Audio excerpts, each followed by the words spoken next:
today we're gonna roll up our sleeves, and I'm gonna teach you some techniques about how to make good calls in child welfare situations. And you can apply this in various other places too. You don't have to just use it in child welfare.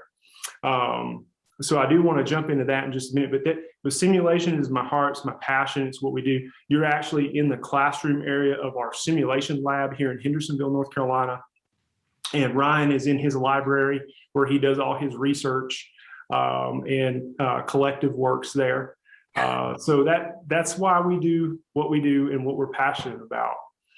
So yeah, that's great. Yeah, thanks for sharing that. And Michael, we're glad to have you on the training with us.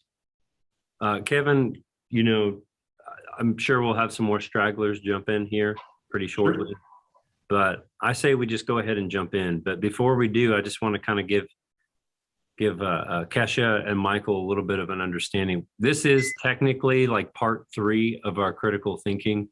The way we've designed these lunch and learns is so that, like, you know, there's some TV shows you can start watching like anywhere. Like you watch House Hunters at any point. You don't have to watch the first House Hunters to get like how this is working, right? So anyway, that's sort of how we've designed critical thinking too, is that you can come in here. You don't have to have been through session 1 or session 2. It helps because, you know, we covered some things like we covered some conceptual things like what's the difference between risk logic and heuristics, and how do they play out in casework. We've talked about, you know, just like looking out for bias, looking out for things that really kind of are barriers to objectivity within casework. And we'll cover those things just kind of naturally using these tools. So I think ultimately you all will end up enjoying this and not feel lost. But with it being a small class, unlike next week, we're totally booked up for domestic violence. But Kesha and Michael, if you really want to be in that lunch and learn next week, I'll make a special exception for you. I'll get you a secret link. You don't have to register with Eventbrite for that. Okay, so just send me a message saying you want me to do that in the chat, and then we'll make sure you're hooked up with the information for next week. Otherwise, Kevin, I say we just go ahead and jump in. And Kesha, Michael, feel free to unmute yourself if you have a question, or if you don't want to interrupt in that way, drop something in the chat. I'll be watching the chat, and we'll make sure your questions are answered. And after the course, if you both want to hang out and chat with us a little bit afterwards, we have time for that too. But we understand when you got to get back to work too. That's right. Social work never stops, even when we're at lunchtime a lot of times. So yeah, let's just jump right in. So Ryan introduced two definitions, right? You have risk logic, which is your typical administrative data points, right? These are your state reports. These may be federal reports. They may be local reports that you're looking at, to where you're plugging in data. And that data is telling you, for instance, if you had 120 CPS or child welfare, child protective intake reports this month, then that report's going to tell you that you screened in, let's say, 60% of those, but you screened out 40%. Okay, it doesn't really tell you any more than that. It just basically tells you an input output, right? So, and in that input output, you hear a lot in the continuous quality improvement circles or continuous management circles. You hear a lot about, well, tell me the story behind the data, okay? And I tell all of my classes that I will be frank with you, I do not like that statement, because the data doesn't tell me a story. The person has the story. It is the personal connectivity in not only in a singular fashion, but in a plurality. Okay, because we make decisions, we make decisions in child welfare in a pluralistic team. And so if we are only driving results, if we're only driving goals, if we're only driving the mission, based on risk logic and administrative data, then what that does, according to Herbert Simon, is that you're prescribing a cognitive deficiency to a human being. That automatically devalues the human being aspect in the decision schema. So in this world that we live in, that where we have the highest amounts of turnover rate in child protective services, 40%, 35% annually for the last 20 years, and we can't matriculate students through social work programs fast enough. Shoot, did you know that only 23% of those that graduate nationally from a social work program actually come into child welfare? So we have a real recruitment and retention issue in our industry. If that's true, then what we really have to drive at are the people that do the work. And so our critical thinking series is dedicated on helping us, the folks, our teams, you, me, in how we make decisions in that process, because we all want to make a good call. Everybody wants to hear, hey, you made a good call on that case today. And I want you to tell me that I made a good call. If I made a bad call, tell me I made a bad call. So herein lies the difference between risk logic and heuristics. Heuristics come from social work intuition. It's your intuitions. Heuristics are based and formulated on your experiences and your knowledge. Now, when we talk about experiences and logic, and from that reasoning point, we have to examine that if your knowledge and experience, it begs the question, from where? Where are you getting your knowledge basis? And in child welfare and child protective services, it's very specific. As you mature and grow in your profession, then your intuition, your heuristics, the strength of your heuristic has to be tied back to what the federal, state laws and your state policies have defined a specific category of maltreatment in. Okay, you following so far? Give me a head nod if you're following so far. All right, great. And Michael, just shoot me a thumbs up or something. Let me know you're following, okay? Okay, so when we look at the data points in the people that are rendering the decisions, heuristics are oftentimes, number one, we don't know how to track a decision process. There's no tools or methods other than social work narrative, right? And social work narrative can be all over the place. You may learn more about the color of the curtains than you do about a specific harm or danger that occurred with a child. So in this class, what we're going to do is really focus in on intuition. I'm going to teach you a method that to help you slow your brain down, and I'm going to give you a processing map.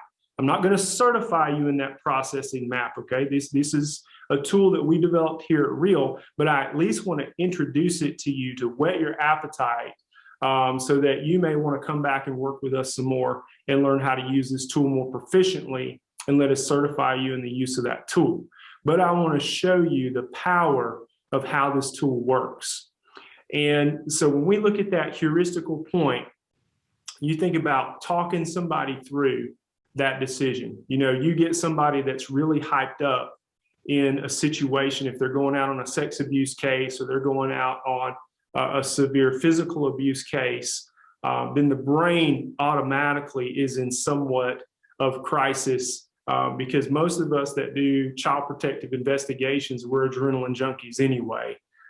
We like to figure things out. We like to solve problems. We like to find facts. And that is the point that I want to drive our heuristic on, is that the reason why heuristics have to be tied to, or your social work intuition has to be tied to a legal definition and a policy-driven definition that's approved by the state, is that we have to maintain complete objectivity. So we only want to make decisions, even our heuristical decisions, have to be formulated on a fact or a series of facts, okay? So inside of that, I want to walk us through something that is pretty powerful.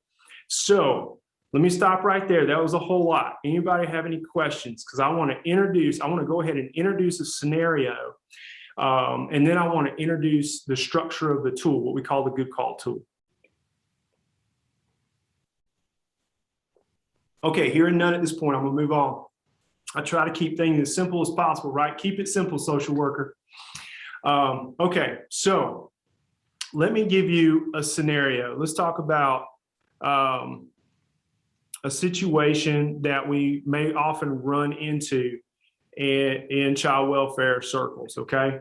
Okay, there's my policy. I'm going to share. And I'm going to switch my screen over to our scenario. Okay, so here's our mock scenario. Okay, I've already filtered through a lot of things. So here's a report stated the following concerns. I've got a 10-year-old named Brent in the home. I've got a mom in the home. I have a boyfriend in the home. He's a member of a gang, allegedly. Mom and boyfriend are using methamphetamine every day. Y'all never hear about this in child protection, right? We never have any of these issues, right? There are several people that come and go. Yes, Ryan? Are you showing us a case? Because I see the policy. Uh-oh. I don't Thank you. Let me switch that over. I know we're going to get to Try the again. policy, but And are we there now? okay, yeah, we can see. Okay. Thank you. Okay. My apologies.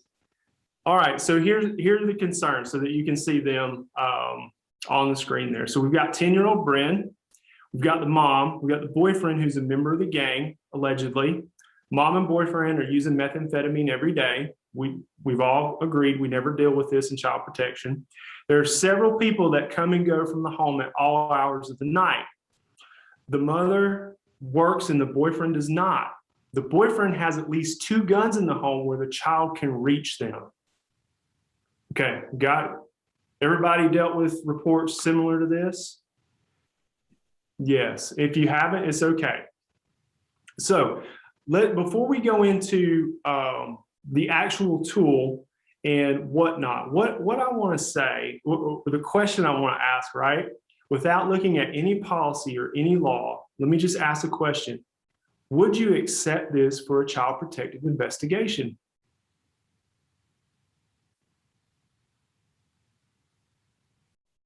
I see Keisha's head bobbing up and down, yes. Okay.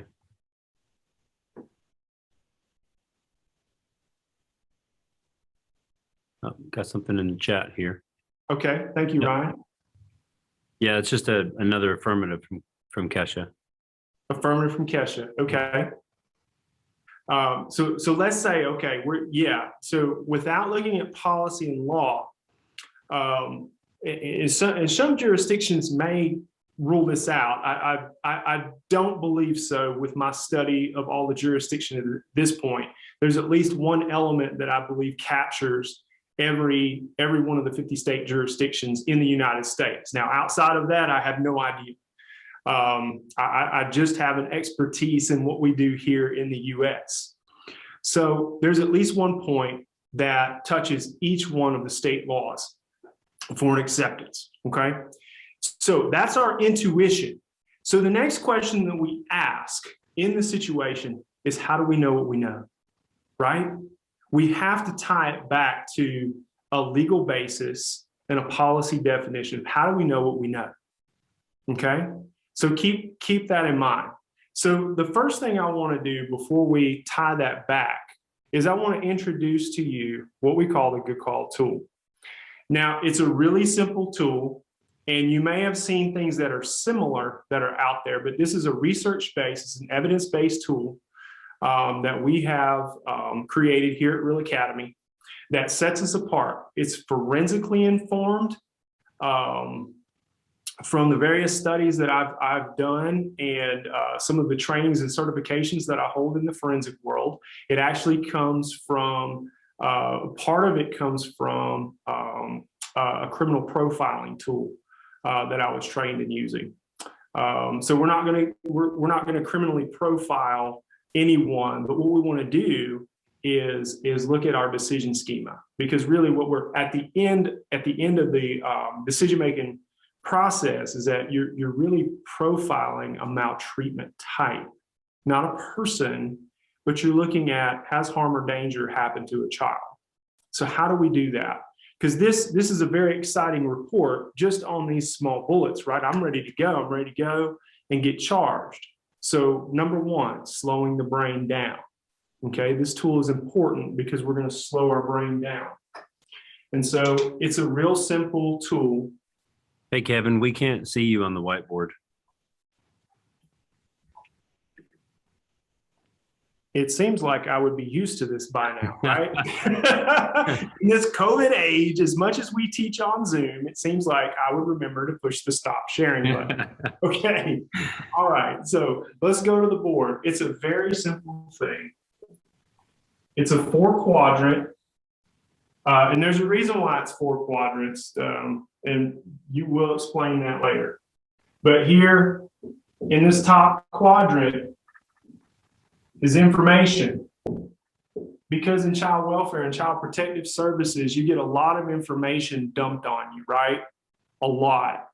If you had a report, more than likely, just the few bullets that I provided, there would be maybe a few paragraphs. So all of that information comes into your brain, and then you start the filtering process of what is relevant versus not relevant, okay? So in this first quadrant, it's just information. We don't even know if it's a fact. It's all just allegations and speculation at this point, okay? It's just information. So all of your information is in here. So at this stage, what you're doing, and this is an iterative cycle that we start. The first thing is recognize.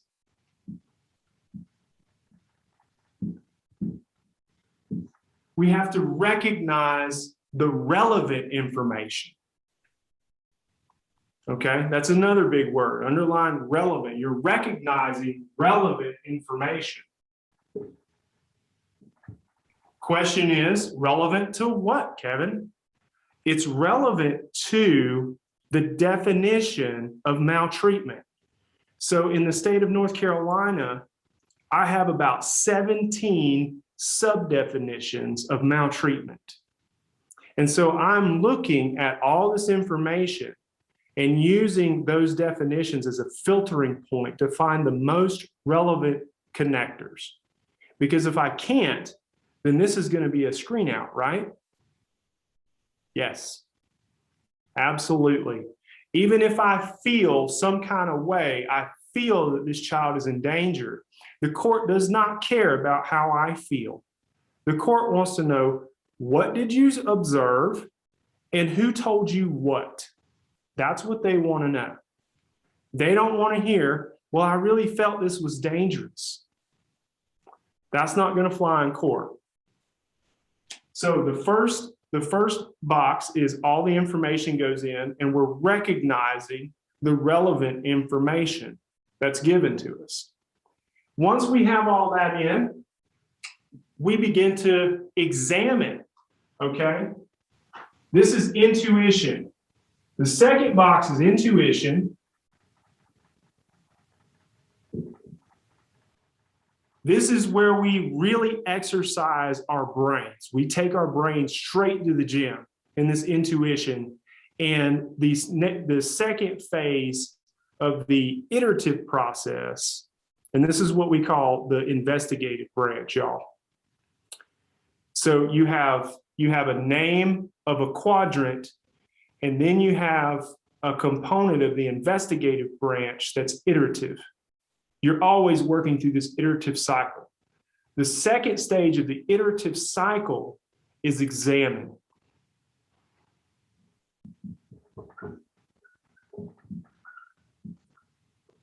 all that information that you just got, you're examining that information. You're filtering it, one, through your policy, through your law. Number two, you're examining bias. Okay? Your belief system.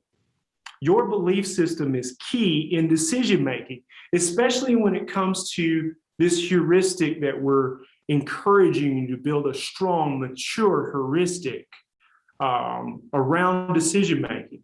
So as you examine these things, what you're doing is also checking in. Well, maybe I have a bias that when I hear the word gang member, maybe I'm already saying this is dangerous and I'm going to screen it in. Well, are all gang members dangerous? No, I've known several gang members that are not dangerous. They just didn't have another opportunity or didn't believe they had another opportunity pathway in life. And so they felt like this was the only option that they had. So they may not necessarily be dangerous. I met several gang members who are good fathers to their children, would never harm a hair on their kids' heads. So that's a bias. And that's what we call a confirmation bias, is that if my belief system about gangs will and can influence the decision. So when we get to the examining box, part of the quadrant, then we're examining that bias, okay? And you go through the same categories, right? I purposefully did not put the traditional elements in there of race, culture, ethnicity, sexual orientations. I didn't put any of that in there on purpose because I want your brain to think about, do you see a specific person in your head? Do you see a specific skin color in your head based on just what you're here? If the answer is the affirmative, if you're answering yes, then that's a bias. And that has to be checked in this box, okay? And I would list what my biases are. You may have a bias about people that use methamphetamines.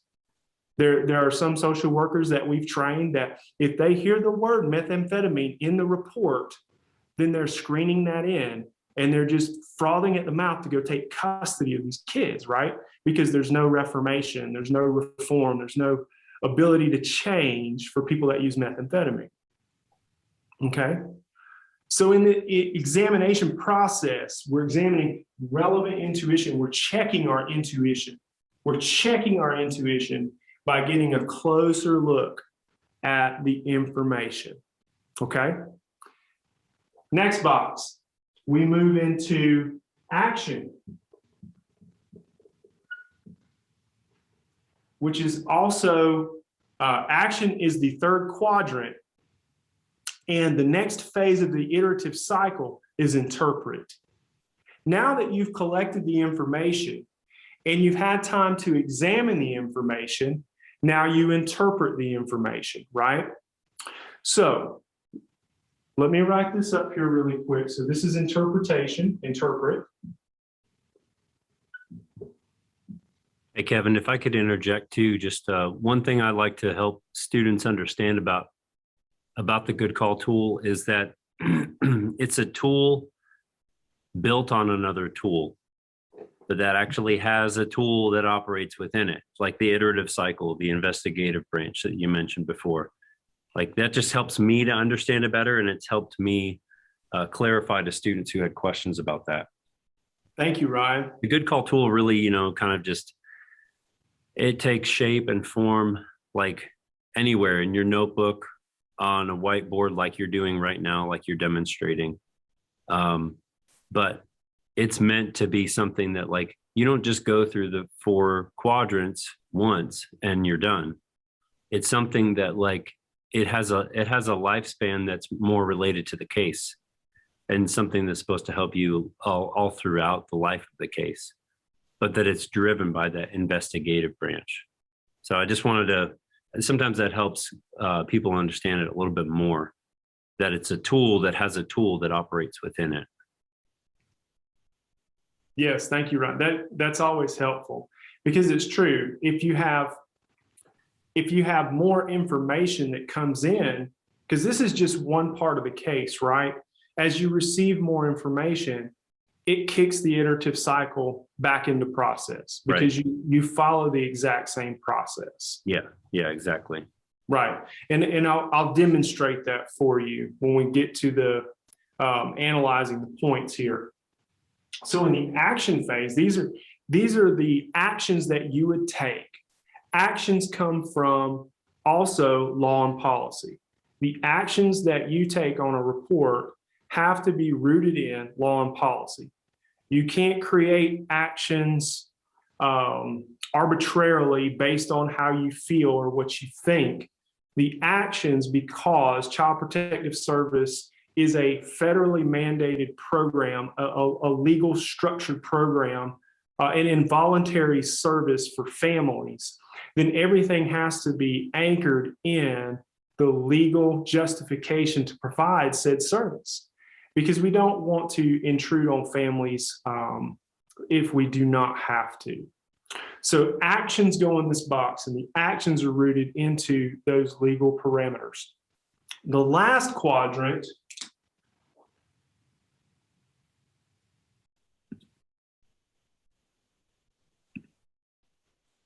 is our review. Okay? And it also, review holds the name of the quadrant, and it holds the name of the investigative branch process that we're going through. This is where you can do this on your own. You can do the good call tool and go work through the investigative branch on your own. But when we get to the review stage, what has to happen is we bring in the plurality aspect, the plurality heuristic, the team component. This is where Michael and I, if Michael were my supervisor and I went through this process, then at that review stage, I would sit down with Michael and we would go through this tool and look at, this is what Kevin's process is. Here's the information I gathered. Here, when I get into the intuition, here's how I examine this. Here are the elements where I may have bias and things of that nature. And then actions. Because at the end of the day, no matter what state or jurisdiction you live in within the United States, child protective decision has to be made in duality. There's always a plurality to it. We always work in the we. So that's the construction of the two tools. Tool number one is the good call quadrant. Tool number two that's embedded into that good call quadrant is the investigative branch. And so every time you receive new information, it starts the cyclical process again. It starts the cyclical process again, okay? Now, let's go back to our report. So all of the bullets that we had in that report would go into our information section, right? Okay, so let me share my screen again. Hopefully successful this time. We'll get it the first time. Okay, so there's our bullets. Yeah, we can see that. Let's just go ahead and pretend that all of these bullets are in our information, our recognition quadrant.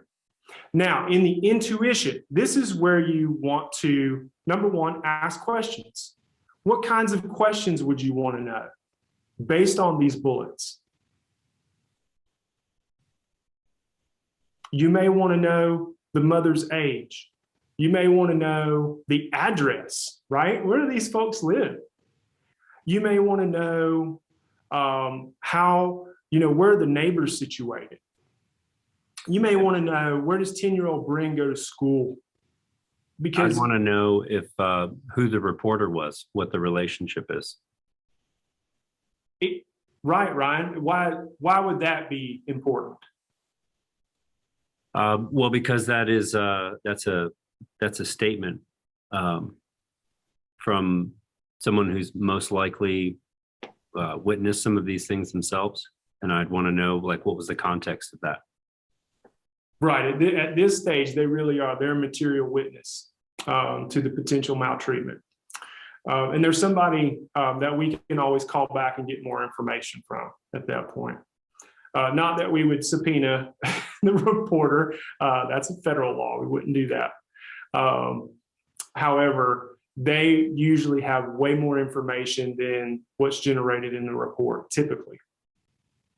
Well, so what are some other things what are some other questions you may have? Basically, I would definitely ask about neighbors. I would ask church members, just to see who has seen what time of day, what time of night. What are the dynamics after 5 p.m.? What are the dynamics before 5 a.m.?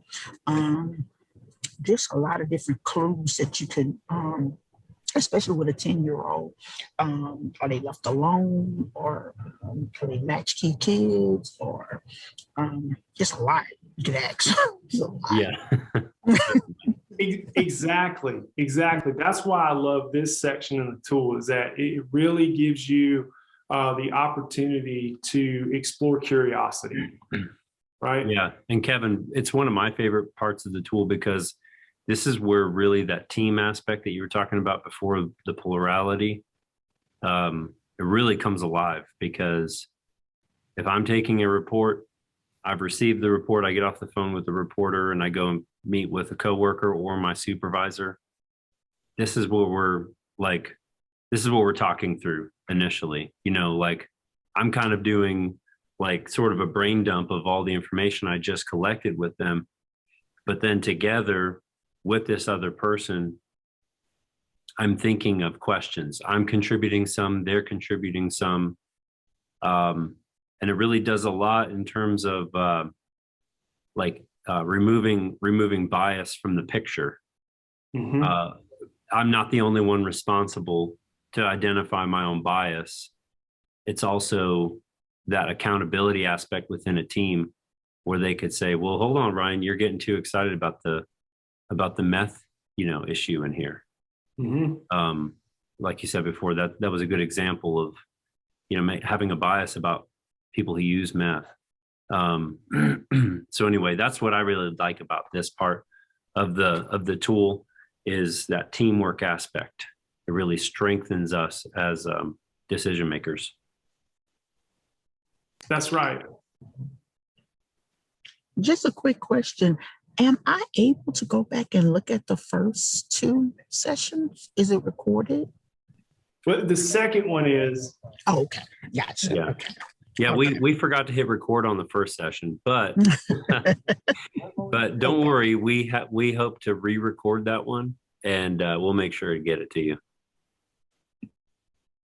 Yeah, and Keisha, we do have a PowerPoint presentation that we can make available that walks through the entire logic and instruction.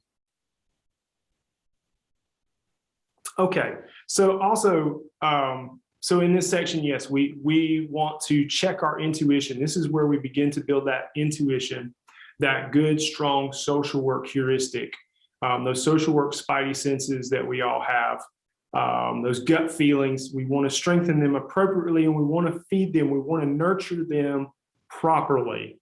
And the way that we do that, again, is through policy and law. So when we look at elements of policy and law, where we want to root things in, and I can't tell social workers enough, is that you can't be disengaged from your policy at any point in time. You have to constantly feed and grow in policy, because there's so much of it. Is that as long as I've been doing this, I can't remember every single thing in policy. And so, number one, that's why we need to have a strong relationship with policy. We need to be married to it every single day. Number two, that also enforces the plurality heuristic, is that we make decisions together. And so, can you all see my policy here? Okay, so based on these elements in the intuition aspect, as we examine and filter, I want to read this. This is from our injurious environment policy in North Carolina. Are there criminal elements endorsed by the parent caretaker that place a child's health and safety at risk? okay? And in the federal definition, which is mirrored in every single state, there is the action of the parent or the inaction of the parent that allows to be created a dangerous scenario or risk or harm that's actually come to the child. This one, this middle paragraph right here, the potential exists for a child to be negatively impacted. The potential exists. That's danger. That's future danger, present danger, future danger, and recent past danger. So it collects all three of the time periods. To be negatively impacted when the parent caretaker engages in activities such as manufacturing or distributing drugs or alcohol, operating a gaming house, organizing shoplifting ring, which lead to constant disruption in the home. Okay, mom and the boyfriend are alleged to be using methamphetamine daily. There are people coming into this home at all hours of the night. That disrupts a 10-year-old child's life. A 10-year-old child is probably in the 3rd or 4th grade in school, which is one of the most critical points in time in elementary education. So all of these things come into my mind as I'm trying to make a good call to keep this child safe. Heavy traffic in the home. Consideration will be whether drugs or alcohol were easily accessible to the child. We're not certain of that. The potential for violence, weapons associated with illegal activities. Yes. So we have 4 elements. We have an allegation, number one, that we have the meth connected to the potential gang activity, even though we all discussed earlier that it may not be, directly tied to the child. A dad may not, or a mom that's in a gang may not directly intentionally harm a child, but indirectly, right? So, and the guns. The guns are in the home. It's alleged that they're in the child's reach, which is very lethal. That's a potential lethality for a child.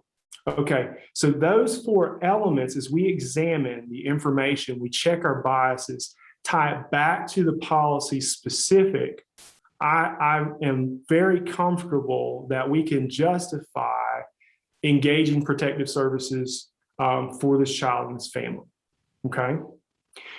So we wrap all that up in that examination process, and then the actionable items can be anything from screening the report, calling the reporter back, or if you're beginning the investigative stage, the Good Call tool creates a beautiful planning tool.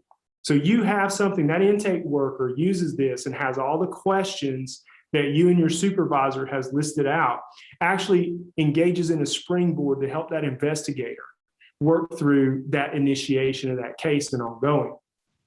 And then through the review process, when I train on this tool, when Ryan and I train on this tool in the social work circles, we really encourage that the social worker and the supervisor, or the social worker's team and the supervisor, all sign off on this decision, because everybody's participated in the decision process, okay? And you put that in your case, because when we talk about, here's the connection, I want to make a connector point. When we talk about when our state partners or our federal partners come in to review our cases, they look at that administrative data point, and then they read that case, right? The administrative data point says, oh, I need to look at this because your screening rates are low. So I'm going to look at your screening, and I just look at whatever state tool that you have. But that state tool doesn't give me the elicited responses that our tool gives. Why did you make the decision? How did you justify the decision? If you apply this tool, then it shows the heuristic. It shows the plurality heuristic of your team and why you made the decision that you made. So, good coverage for you, good coverage for your team, good coverage for your organization, and the child welfare institution as a whole. That's it, guys. There's no real special magic to it. We keep it simple, social worker. All right, open dialogue. What questions, comments do you have? Kevin, can you unchair? Oh, there you go. Now I can see you again. So with all of the things that you put together, Kevin, in reference to the policy and how it correlates with when you're going out, I guess, for the initial investigation or home study or whatever, you're set to do or assigned to do at that time. What's the timeline? Because we're so different down. Louisiana is so different in all the 24 parishes that we have is so different, and it's amazing to me. But everything doesn't work the same, and really find it out when you go to court. Yeah. And that was one of the reasons why I got out of child welfare as far as child protection, because I dated for almost 20 years right out of college. So what is your timeline, or what, a basic timeline or a reality timeline, if that makes sense? So let me ask a clarifying question, if I can, Keisha.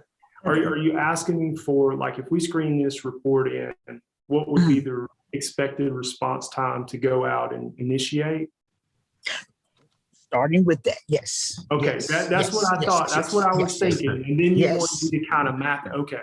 Yeah. In this case, this would be no more than a 24-hour response, no more. Because it's really tied to risk and danger. And I will tell you, the way that we train in North Carolina, based on these elements, is the law says up to 24 hours. But the way that we're going to function, we're going to send the next available investigator out. So if Kevin is just working on documentation, guess what? Michael's going to come over and knock on Kevin's door and say, hey, Kevin, we need you to go check on 10-year-old Brent. And then I'm rolling within a few hours. So the legal definition of it gives us up to 24 hours, because really we're looking at neglect. We're looking at an injurious environment, maybe some supervision issues. Now, after that, the life of the case, the investigative stage, the investigator in our state, they have 45 days to go through the fact-finding mission. It doesn't matter if it's investigative track or family assessment track, and that's from differential response. Most states have adopted a differential response. And so this would be a family assessment response, and we would call the family ahead of time. That's a policy thing. There's nothing in law. So if I can justify in good faith, which is in my law, that I don't call the family ahead of time because of the amount of danger we see, then we respond accordingly. We respond in the most safe manner. So I have 45 days based on all this information that we just mapped out to build a nexus of fact that's relevant, that ties to the definition of maltreatment to determine if it has or hasn't happened. So if there are guns in the home, and that's in the allegation, and I, as the investigator, go in the home and I see two guns, one on the couch and one on the coffee table, then I'm calling Michael and I'm telling Michael, there's two guns right here, and the 10-year-old can access them. The 10-year-old's never been trained to not leave them alone. She just told me that she's actually picked up the Glock that's sitting on the coffee table and moved it over to the kitchen table. So those are the components that we would justify a factual basis, right? I would go in and take a picture, get permission from the family. Hey, this is my process. I'm going to take pictures, and then go through that fact-finding situation. So I had a question for Keisha as well. So is Louisiana a parish-driven state where, like, each parish is responsible for its own program of child welfare? Because in North Carolina, it's county-driven with state oversight as a supervisor. Is that sort of how it is, but by parish? Yeah, it's by parish, but it's like I live in East Baton Rouge Parish, but East Baton Rouge Parish covers West Baton Rouge Parish and Iberville Parish. And each office or satellite office may cover 3 parishes altogether. Wow. You got Orleans, which is New Orleans. You got Orleans Parish. They may cover a multitude of, depending on the radius or the distance. Yeah. But you're seeing before, you said like there's a certain amount of variation in practice, right? Like maybe everyone has similar policies and things like that, but how there's some different views because of everybody is not a social worker. And that makes a difference for me because I know what social workers can do, and we can do a lot because we really stand up against, once you get the LCSW, you pretty much stand up against the doctor. I mean, with the medical doctors, you there. So, but it's not respected as such either. So, yeah, we see that across our state. I mean, North Carolina is one of those like really long states. It takes about 9 hours to drive from one end to the other. And you know, Kevin and I, we live up in the mountains, and so we live in these like Western 10 mountain communities, and it's real different here than it is out on the coast. And then how it is in the middle part of the state with the bigger cities like Charlotte, Raleigh, and Durham. So you know, cases look different. And then you have like the cultural aspects of the agency itself, where, you know, we operate under these same policies, but how they are implemented looks different. Totally different. In their expression. Yeah, totally different. Yeah. Well, Kevin, I think you did a pretty good job of just kind of teasing people on how the good call tool works. I think that it's something that like, you know, you could take this little bit that you learned, right? And if you were operating at the point of like intake, or maybe you're an investigator or something like that, you could take the information you're getting in some of your cases and drop it in there and try it out. And we would highly encourage Keisha and Michael to do that, give it a shot, and see if that helps kind of organize thoughts. Because I think that's the messiest part of casework, is like keeping ourselves organized and then keeping ourselves very intentional about remaining objective throughout. And I know it's time for us to wrap up, but I did want to just invite you all to something real quick here. Let me share my screen real fast. Okay. So what you all got to hear a little bit about today was Kevin was talking about the investigative branch, and then showing how it operates inside the good call tool. We have trainings on the investigative branch. It helps like examine evidence, just kind of like really focusing on like piece by piece kind of evidence. But then we build on that with the good call tool, which you saw a little bit of demonstrated today. But we have an entire course on that. We have an entire course on the nexus of your case. Again, something that Kevin mentioned in the training, where, you know, as you're going through the life of the case, he mentioned the 45-day time frame where you have to establish this nexus to maltreatment. And so we really explain how that works, how you can build it, how you can establish it in a narrative, and then some other different things that come into play there. But ultimately, these 3 courses, we're offering a critical thinking certification in combination with all these things. So if that's something that you're interested in, we try to build relationships with students and then see if we can work out times that would best suit them and their work schedule too. So just know that that's kind of an open invitation to set up something there. And then the final thing I wanted to share with you is that we have 2 case workshops coming up. One on domestic violence. So we're doing a lunch and learn on domestic violence next week. I'm going to send you both the link to that so you can just jump in. You don't have to worry about Eventbrite. But the following week after, we're doing a case workshop. So we're going to spend about 2 hours looking at like some simulated real life cases and working through them together as a small team of students, and and just kind of like looking at it through the life of the case. Okay. You'll see some of these tools that will continue to work to use and build the nexus. And then the one after is kids forced into crime. So that's in the state of North Carolina, we have one called moral turpitude. Essentially, that's what it means, is like forcing kids into crime. It's just a term that most people don't really understand what that means. But since you were on our call today, we want to offer you the discount code in Eventbrite, Real21. It'll knock 21% off of the cost for those workshops. So we invite you all to go check those out. 21% knocks about $10 off. I think that would bring it down to about $39 for a 2-hour course. You get continuing education units out of the deal. And we'll just have, just stay tuned. Follow us on Eventbrite, because like every week I'm putting in new events pretty much. Lots of opportunities to train either for free or for low cost. And is it okay to share with some of my other colleagues? Oh yeah, we'd love that. Yeah, we want to develop a community of students. And just connect with more and more social workers, because one of the things that's a core value to us is being relational and relevant.